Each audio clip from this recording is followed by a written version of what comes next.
Hello friends, எல்லோருக்கும் வணக்கம். இன்றைக்கி நம்ம சிவகார்த்திகேயனுடைய 25வது படமான பராசக்தின்ற படத்துடைய டைட்டில் ட்ரீசர் விட்டுருந்தாங்க, பார்க்க போகிறோம். ஸோ டைட்டில் ட்ரீசர் பார்த்தீங்கன்னா பேர் பராசக்தின்னு கொடுத்துருந்தாங்க. ரொம்ப கேட்சியாக இருக்குது பேர் பராசக்தி.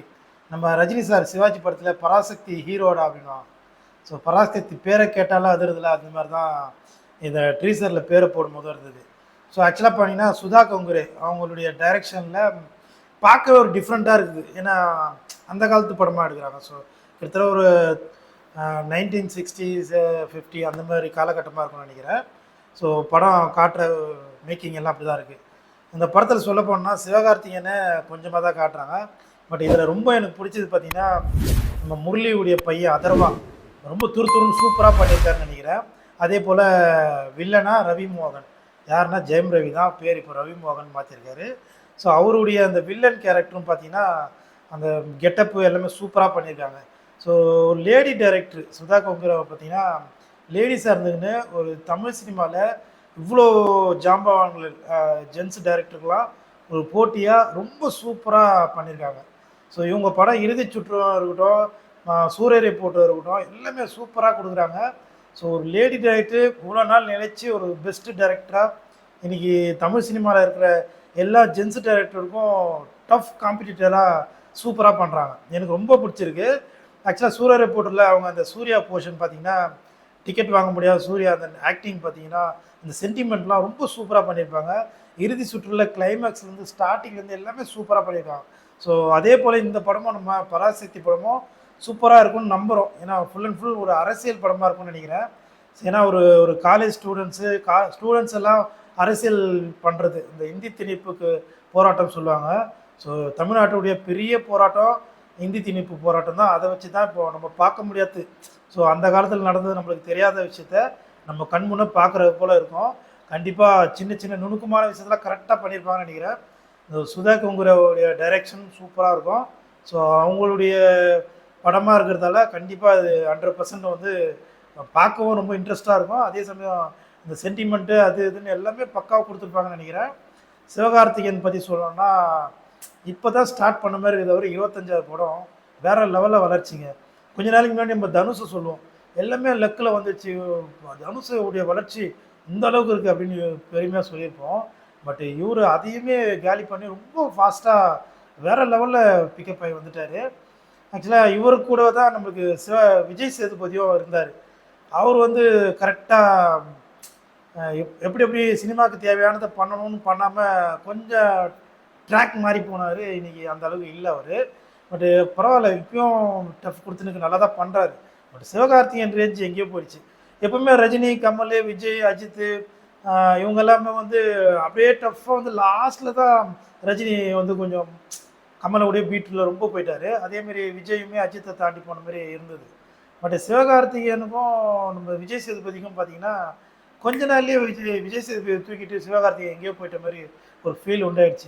அதுக்கு என்ன காரணம்னா சிவகார்த்திகேயன் வந்து டைரக்டர்களை தேர்ந்தெடுக்கிறதா இருக்கட்டும், மக்கள் வந்து ரஜினியும் விஜயும் ஃபாலோ பண்ணி எப்படி பண்ணணும், அதே போல் எப்படி ஹீரோயின்லேருந்து கதையெல்லாம் எப்படி செலக்ட் பண்ணணும், தமிழ்நாட்டு மக்களை எப்படி கவர் பண்ணணும், அரசியல் ரசிகர்களை எப்படி கவர் பண்ணணும், எல்லாமே பார்த்து பார்த்து பண்ணுறாரு. ரொம்ப பேசாமல் கரெக்டாக சினிமாவுக்கு என்ன உழைக்கணுமோ அதை உழைச்சி கரெக்டாக பண்ணுறாருன்னு தோணுது. இப்போ இருக்கிற ஒரு வளர்ச்சி பெரிய லெவலில் இருக்குது. இன்னும் இதே போல் கண்டினியூவாக போனால் அவர் வேறு லெவலில் போயிடுவார்னு நினைக்கிறேன். ஏன்னா லாஸ்ட் படம் அவருக்கு பார்த்தீங்கன்னா அந்த மிலிட்ரியாக நடிச்சிருந்தார், பயங்கரமாக ஹிட் ஆகிடுச்சு, சூப்பராக இருந்த படம். இந்த படமும் கொஞ்சம் பிக்கப் ஆச்சு, நல்லா இருந்ததுன்னா அவருடைய ரேஞ்ச் எங்கேயே போயிடும். ஸோ பராசக்தி டைட்டிலே சூப்பராக இருக்குது. பட் அந்த டைட்டில் ஏதோ ஒரு சின்ன பிரச்சனை, விஜய் ஆண்டனி கூட பிரச்சனை இருக்குதுன்னு கேள்விப்பட்டிருந்தேன். பட் ஆனால் அந்த பேர் பராசக்தி சூப்பராக இருக்குது. அந்த காலகட்டத்துக்கு படமாக இருக்கிறதும் பராசக்தி பேருமே சூப்பராக இருக்குது. படமும் கண்டிப்பாக சூப்பராக இருக்குன்னு தான் என்னுடைய ஃபீலிங். பட் மக்களுக்கு எல்லாருக்கும் எந்த அளவுக்கு ஹிட் ஆகுதோ இல்லையோ, என்ன மாதிரி இந்த மாதிரி கண்டென்ட்டை எதிர்பார்க்குறவங்களுக்கு ரொம்ப பிடிக்கும். அந்தளவுக்கு சூப்பராக இருக்குது. மேக்கிங் பார்க்க சொல்லி எனக்கு ரொம்ப பிடிச்சிருக்கு. அதுலேயும் குறிப்பாக அந்த முரளி பையன் அதர்வாவுடைய ஆக்டிங் துருன்னு இருக்குது. அவர் ஹேர் ஸ்டைல்லேருந்து எல்லாமே சூப்பராக இருக்குது. அதே போல் ஜெயம் ரவியுடைய ஹேர் ஸ்டைலாக இருக்கட்டும், அவருடைய லுக்கும் வில்லனா ஒரு மிரட்டுவார்னு நினைக்கிறேன். சிவகார்த்திகேயன் சொல்லவே வேணாம், அவர் ஹீரோ, மெயின் அவர் தான் இந்த படத்தில். பட் அவருடைய எப்படி போகும்னு தெரியல கதை. பட் படம் கண்டிப்பாக நல்லாயிருக்கும்னு நினைக்கிறேன். இந்த படத்தை பார்க்கறதுக்கு ரொம்ப ஆவலாக எதிர்பார்க்குறோம். ஜிவி பிரகாஷ் குமார் மியூசிக் டைரக்டர்னு நினைக்கிறேன். பேக்ரவுண்ட் மியூசிக்கு அந்த டைட்டில் ட்ரீசரில் மியூசிக் வந்து பட்டையை கிளப்புது, சவுண்டு எல்லாம் சூப்பராக இருக்குது. அவருமே ஒரு வேறு லெவலில் பண்ணியிருப்பாருன்னு நினைக்கிறேன். நம்ம லாஸ்ட்டாக அவர் பார்த்த படம் எல்லாமே சூப்பராக இருந்தது. சிவகார்த்திகேயனுக்கு அந்த படமும் மிலிட்ரி படமும் சூப்பராக கொடுத்துருந்தாரு. அதே போல் அவர் எல்லா படமே நல்லா இருக்குது. இந்த படம் பராக் சக்தி பயங்கரமாக ஹிட் ஆகும்னு என்னுடைய கணிப்பு. பட்டு படம் வந்து பார்த்தா தான் தெரியும்.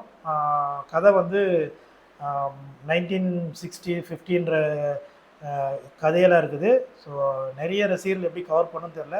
பட்டு சினிமாவை ரொம்ப தெரிஞ்சவங்க லைக் பண்ணி பார்க்குறவங்களும் கண்டிப்பாக இந்த படம் பிடிக்கும். ஸ்டோரியுமே பழைய ஸ்டோரியாக இருந்தாலும் நம்ம பார்த்தோம். அந்த வெற்றிமாறனுடைய வடச்சென்னையெல்லாம் கொஞ்சம் பேக் ஸ்டோரியாக இருந்தாலும் சூப்பராக இருந்தது. அந்த மாதிரி நிறைய படங்கள் இருக்குது பழைய ஸ்டோரி சூப்பராக. இந்த ஆர்யா படம் வந்து என்ன சொல்கிறது, ஆர்யா படம் ஒரு வெள்ளைக்காரன் படம் வந்து சூப்பராக இருந்த படம் பேர் டக்குன்னு ஞாபகம் வரல. அந்த மாதிரி இந்த படமும் நல்லா ஹிட் ஆகும்னு நினைக்கிறேன். சுதா கங்குரியாவுடைய படம் வந்து லாஸ்ட் படம் வந்து சினிமா தேட்டரில் வரல. ஸோ ஓடிடியில் ரிலீஸ் பண்ணாங்க. நல்லமே ஹிட் ஆச்சு. சூர்யாவுக்கும் நேஷனல் அவார்டு கிடைக்கிற அளவுக்கு பண்ணியிருந்தாங்க படம். ஸோ இந்த படம் வந்து சிவகார்த்திகேயனுக்கும் நம்ம ரவி மோகனுக்கும் அப்புறம் அதர்வா இவங்க எல்லாருக்கும் பெரிய ஹிட்டாக அமையும் அப்படின்னு நினைக்கிறேன். டைட்டில் ட்ரீசர் சூப்பராக இருந்தது. ஸ்டார்டிங்லேருந்து எண்டு வரையுமே ரொம்ப இன்ட்ரெஸ்ட்டாக இருந்தது. அதுலேயுமே குறிப்பாக ஸ்டூடெண்ட்ஸ் டு நாட் டச்னு போட்டிருந்தது அது ஸ்டார்டிங்கில். அப்புறம் கிளைமேக்ஸில் பார்க்க மேலே ஸ்டூடெண்ட்ஸ் அடிச்சுட்டு டு நாட் டச் ஸ்டூடெண்ட்டும் போட்டிருந்தாங்க. ஸோ அதெல்லாம் வந்து சின்ன சின்ன விஷயத்தான் சூப்பராக பண்ணியிருப்பாங்கன்னு நினைக்கிறேன். படம் வேறு லெவலில் இருக்கும்னு நான் ஃபீல் பண்ணுறேன். கண்டிப்பாக படம் வந்தால் பார்த்துட்டு உங்களுக்கு விமர்சனம் சொல்கிறேன். நம்ம சேனலில் பாருங்கள், சப்ஸ்கிரைப் பண்ணிங்க. வீடியோ பிடிச்சிருந்தால் லைக் பண்ணுங்கள். தேங்க்யூ.